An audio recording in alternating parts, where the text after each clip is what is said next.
force that comes knocking, uninvited, overwhelming and inescapable. People walk through life waiting for signs, for moments of grand revelation, for the universe to suddenly lift them up and carry them to the life they always dreamed of. They wait for proof, for miracles, for lucky breaks. But what if I told you that destiny is not something that chooses you randomly? What if I told you that it is something that reveals itself only to those who are prepared to carry it?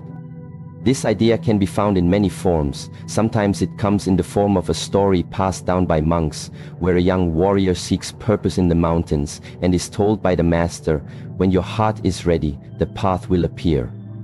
Other times it comes in quiet reflections, moments when your soul whispers truths that your mind does not yet understand.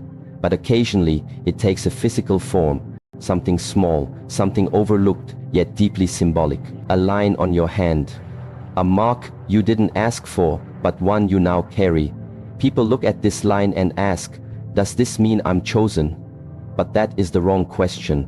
The real question is, am I ready to understand what being chosen truly means? You see, the universe doesn't waste its wisdom on the unprepared. It does not cast its light on closed eyes. And it does not speak in the language of ego. It speaks in the language of silence, symbols, intuition. The line you carry on your hand may or may not exist, but what matters more than the physical presence of that line is your perception of it, your awareness, your understanding. It is not the line that gives you power, it is the recognition of it that begins your transformation. In the ancient Shaolin teachings, there is a lesson that many overlook. Before a student is accepted into the temple, before he is even allowed to begin his training, he must sit in silence outside the gates, for hours, sometimes for days. Not because the monks are testing his endurance, but because they are testing his awareness. Can he remain still when the world is moving? Can he remain centered while the wind and rain tempt him to move? Can he notice that the real gate is not the wooden door before him, but the threshold inside his own mind? In the same way, when people hear about a line on the palm that signifies something rare, something chosen, they often focus on the outer form. Do I have it? Show me where it is. Tell me what it means. But these are the questions of the unprepared. These are the words of someone who still believes destiny is a reward. But destiny is not a reward, it is a response to readiness, a response to self-discipline, a response to the one who has gone through the fires of doubt and pain, and come out, not begging for miracles, but walking with stillness and clarity. To be chosen does not mean you are special. It means you are responsible. It means that something within you is being called into service. It means your awareness has reached a threshold where now the truth cannot be hidden from you anymore. And that truth may arrive as a vision, or as a quiet sense that you are meant for something more, or perhaps in a single line, invisible to others but undeniable to you. There is a story from my youth that I have never forgotten.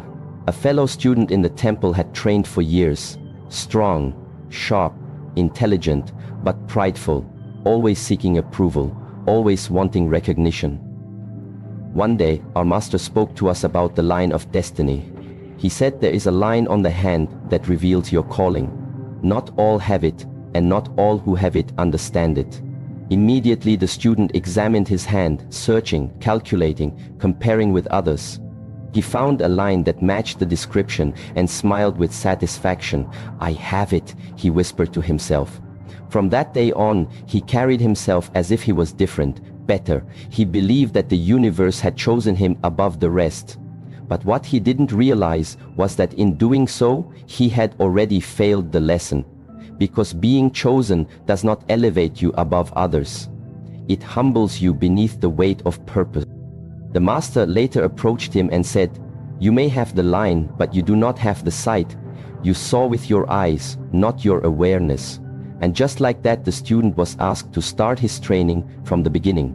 Because in the Shaolin tradition, the body can be strong, but if the spirit is not aligned, then all strength is meaningless. To see the line and understand it is not about pride, it is about preparation. You are not chosen because of a mark. You are chosen because you have cultivated the stillness to hear the call that the mark represents. You are chosen because you have lived through the storms and did not let them corrupt your heart. You are chosen because you have seen the worst in yourself and decided to transform, not retreat. You are chosen because you choose again and again to walk a path that demands discipline, presence, and responsibility. The greatest warriors do not look like heroes, they look like gardeners.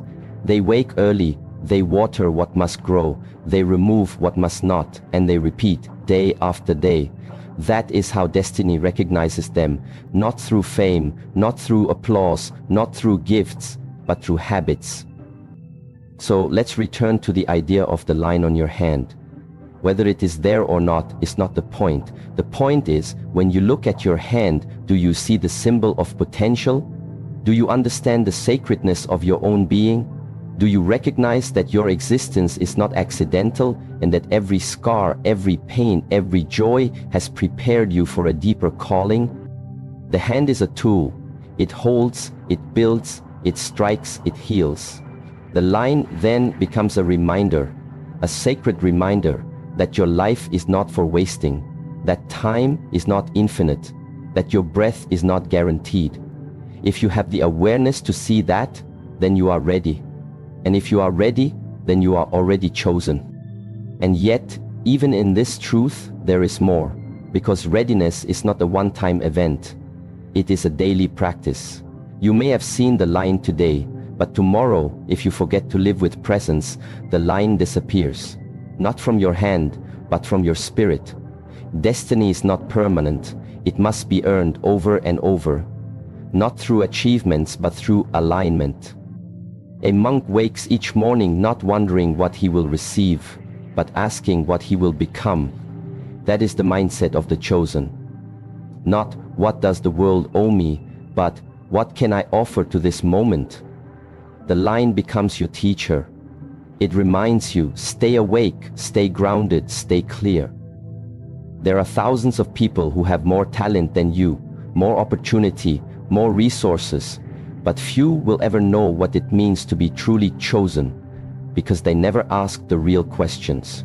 They chase signs instead of cultivating stillness. They want meaning without discipline. They want recognition without readiness. But the universe does not respond to desire, it responds to alignment. The energy you carry within you is your message to the world. It is not your appearance, it is not your story, it is your energy.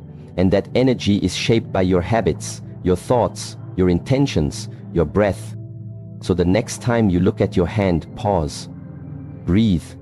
Forget about the line. Ask instead, how am I living? Who am I becoming? What am I building? What am I ignoring that I should be facing? That is the path of the chosen, not because you were given something rare, but because you were given the ability to recognize that every moment is rare, that every breath is sacred, that your life, no matter how ordinary it may seem, is a piece of a much larger harmony. Destiny is not somewhere out there. It's not waiting in the distance. It is right here, right now. It is in the way you sit, the way you speak, the way you treat others when no one is watching. The line is not proof of destiny. The line is the invitation. The question is, will you answer it? The idea that you are chosen is a powerful one, but just as fire warms or burns depending on how it is used, the belief of being chosen can either awaken responsibility or inflate ego. The world is filled with people who think they are chosen, special, superior. But few realize that to be truly chosen is to be burdened, not rewarded. It is to carry the quiet, invisible weight of self-responsibility, to walk a path of awareness in a world that wants to distract you, to act with discipline when the rest of the world chooses comfort. That is what marks the truly chosen, not a line on the palm, not a blessing whispered by destiny, but the way they carry themselves when no one is watching. We live in a time when most people seek freedom from responsibility.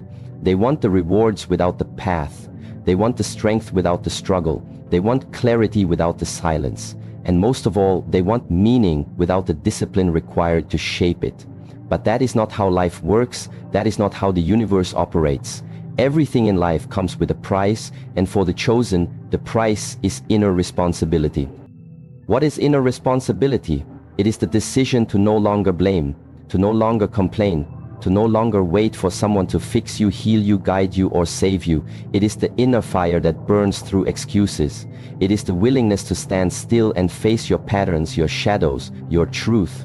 Inner responsibility is when you begin to understand that everything you think, everything you say, and everything you do echoes into your destiny. It is not punishment, it is